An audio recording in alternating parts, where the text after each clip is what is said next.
Je voudrais que tu imagines une pièce calme, une pièce tiède, une pièce où tu peux enfin déposer tes armes. Tu t'assois, tu poses les mains sur tes cuisses et tu sens, sous ta peau, une histoire qui respire encore. Une histoire parfois lourde, parfois silencieuse, parfois trop présente. Et c'est ici que commence notre voyage. Bonjour et bienvenue dans un nouvel épisode de Dans mon cœur de guerrière. Aujourd'hui, je vais te raconter quelque chose. C'est pas une leçon, c'est pas un discours, c'est une traversée. La traversée d'un après, celui qu'on apprend à réinventer quand le corps a été abîmé, quand la confiance a été trahie, quand un traumatisme sexuel a laissé une trace que personne ne voit, mais que toi, tu portes encore quelque part sur les côtes.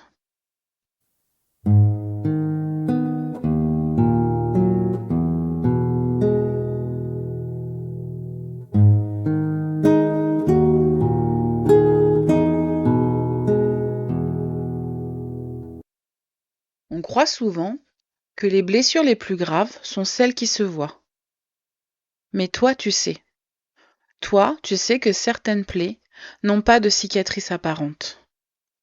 Elles vivent dans la gorge, dans les épaules, dans le ventre, dans l'incapacité à respirer parfois. Le monde te regarde et personne ne soupçonne rien. Et pourtant, il y a eu cette onde de choc. Ce moment où ton corps s'est refermé comme une fleur qu'on aurait arrachée trop vite. Certaines personnes ont mis des mots sur cette tempête. Vanessa Springora, par exemple, dans Le Consentement, a décrit la manipulation, l'emprise, la honte retournée, le poids du silence. D'autres artistes, comme Camille Lelouch, ont parlé des violences, du courage nécessaire pour dire ça suffit. Et à travers leur voix, c'est comme si l'air devenait un peu plus respirable. Parce qu'on réalise une chose essentielle. Ce n'est pas toi le problème. Ce n'est jamais toi. Peut-être que ton corps te semble parfois loin, comme une maison qu'on a quittée trop longtemps. Les murs sont les mêmes, mais tu ne sais plus vraiment comment y vivre. Clarissa Pinkola Estés dit que les blessures du corps sont comme des louves effrayées. Elles se cachent, elles tremblent, elles protègent leur tanière. Et toi, tu avances entre ces zones sombres avec une prudence indéfinie. Et il y a des jours où le simple fait d'être touché, même d'une caresse innocente, t'arrache un vertige. D'autres où tu te dissocies, où tu observes la scène de l'intérieur, comme si ton esprit disait « je m'en vais et je reviens quand ce sera sûr ». C'est normal, c'est une manière de survivre. C'est ta force qui s'exprime autrement. Et la reconstruction, elle commence souvent dans des gestes minuscules. Une douche chaude, un drap frais, une main posée sur ton propre ventre, une respiration profonde qui se fait un peu moins douloureuse. Et c'est ainsi que reviennent les premiers fils du lien avec toi-même.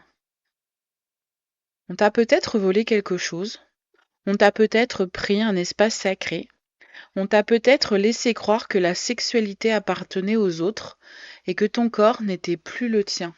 Mais écoute bien, la sexualité n'est pas détruite.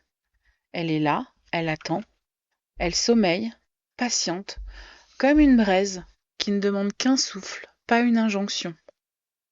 La sexualité est ton langage, ta force, ton droit, ton territoire inviolable, même si un jour, quelqu'un a tenté de le profaner. Pour certaines personnes, la réconciliation passe par la tendresse d'un partenaire attentif. Pour d'autres, par la solitude, par la découverte de ce qui fait du bien vraiment, par des thérapies somatiques, par des mots mis sur ce qui tremble encore. Tu n'as pas de performance à donner. pas de normes à atteindre, pas de délai. La sexualité peut être un chemin de guérison, uniquement quand elle redevient ton espace à toi. Il y a des soirs où la honte revient, des soirs où la colère brûle, des soirs où tu sens ton cœur s'accélérer pour rien, où un geste banal te replonge dans une sensation que tu croyais enfouie. Mais la honte ne parle pas de toi, elle parle de ce qu'on t'a fait. La colère, elle, est souvent une preuve de vie. Un murmure intérieur qui dit « je mérite tellement mieux que ça ». La dissociation, ce flottement, ce départ, était une alliée. Elle t'a sauvé, elle t'a protégé. Aujourd'hui encore, elle t'envoie des messages. Tu n'as rien à éliminer. Tu as juste à traduire ce que ton corps essaie de te dire. Dans la musique, on trouve parfois des échos familiers. Chez Francis Cabrel, par exemple, dans ses chansons où la fragilité devient une force, où l'intime se recoue avec des mots simples, dans les récits littéraires qui refusent le silence, ou dans les poèmes qui relèvent les survivantes comme on relève les origines d'une lumière. Un jour peut-être, mais pas forcément demain, pas forcément bientôt, tu rencontreras quelqu'un qui saura. Quelqu'un qui saura attendre, qui saura demander, qui saura écouter les mots que tu n'arrives pas encore à reformuler. La sexualité avec un partenaire vraiment présent peut devenir un espace de réapprentissage. Pas de l'autre d'abord, de toi. Dire stop, dire plus doucement, dire pas maintenant, dire j'ai peur, dire reste avec moi. La relation devient alors un territoire où tu n'es plus envahi, mais accueilli. Et ce jour-là, peut-être que tu sentiras quelque chose comme une étincelle, une chaleur, une liberté timide, la preuve que ton corps n'est pas ton ennemi et qu'il n'a jamais été ton ennemi. Et puis un matin, souvent un matin banal, tu remarqueras quelque chose. Une sensation douce, un plaisir léger, un abandon minuscule. Et tu diras, est-ce que ça va? Est-ce que c'est ça, revenir à la vie? Et oui, c'est exactement ça. Pour d'autres, la renaissance apparaîtra dans un cri, un dessin, un livre, une chanson, dans la voix puissante d'une femme comme celle qu'on voit sur scène ou dans les médias, qui affirme le droit d'être complète, entière, vibrante. Chaque renaissance a sa forme. La tienne sera la bonne. Parce que tu ne redeviens pas celle d'avant.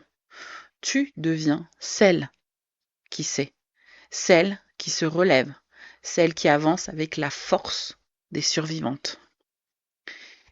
Si tu m'écoutes avec une boule dans la gorge ou les mains tremblantes, laisse-moi te parler comme on parle à une amie très chère. Tu n'es pas en retard, tu n'es pas abîmé, tu n'es pas brisé. Tu marches, c'est suffisant. Tu guéris, même si tu ne le vois pas encore. Ton corps n'est pas un champ de ruines. Ton corps est un territoire sacré, un territoire qui se reconstruit pierre après pierre, souffle après souffle. Et je veux te dire quelque chose qui compte vraiment. Tu es une guerrière, pas parce que tu n'as pas souffert, mais parce que tu es encore là. Je te remercie d'avoir marché avec moi à travers cette histoire et je te retrouve très vite dans un nouvel épisode de Dans mon cœur de guerrière. À très vite, cœur vaillant.